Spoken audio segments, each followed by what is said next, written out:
Yeah, I thought it was a good spring.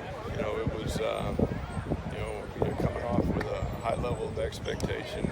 But we have got question marks with, who departed from last year's squad and who, has got to step up into the depth. So I feel like it was a good body of work.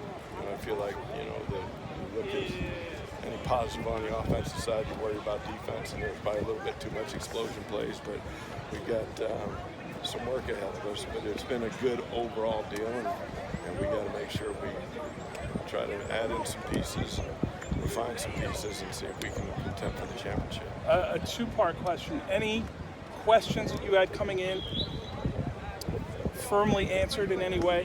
And the second part would be any surprises?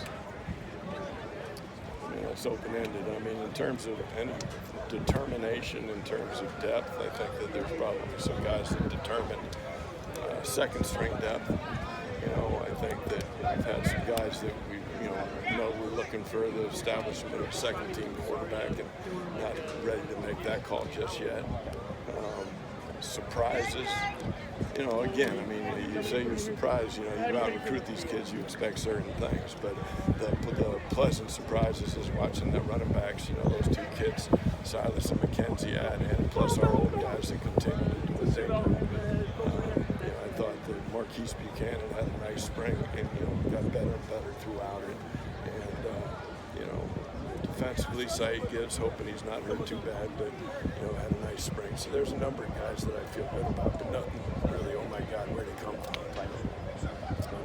Yeah, and health-wise, where do you guys stand at this point? Again, you just a couple at the end. I'm cutting it short because, 2 plays in a row, I got 2 guys go down. We can't afford to do that, but I think, we came through it okay. We held some guys that are a little banged up, and we held, really our 3 starting offensive linemen and our quarterback just because how many rests do you need?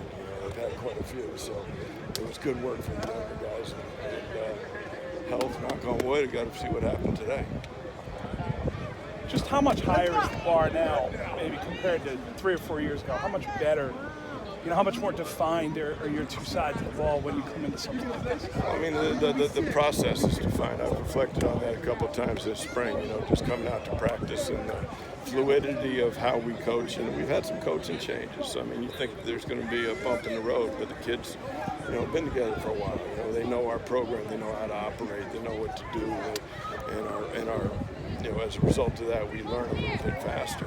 But, the bar, I guess it's really the expectation level is what we're talking about. There's as high a level of excitement, at the conclusion of last year, and just equally as high a level of disappointment for not getting to be able to finish the drill and get into the playoffs. So the hope is that, we're in a competitive situation and play with that final chip on our shoulders. I guess live the dream, what we keep on talking about, that 3 more feet, because that's really what the last season was. 7 didn't do it for us. We got to go find a way to win 8 and, see if we can get it done. Yeah.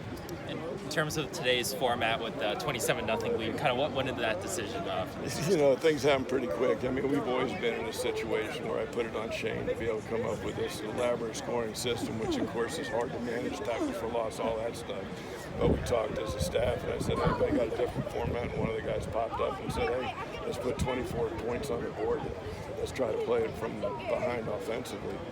And I went to bed that night. I said, well, that's not enough, so let's go to 27. And, of course, they came out and were able to eke out the victory. So I thought I liked the format.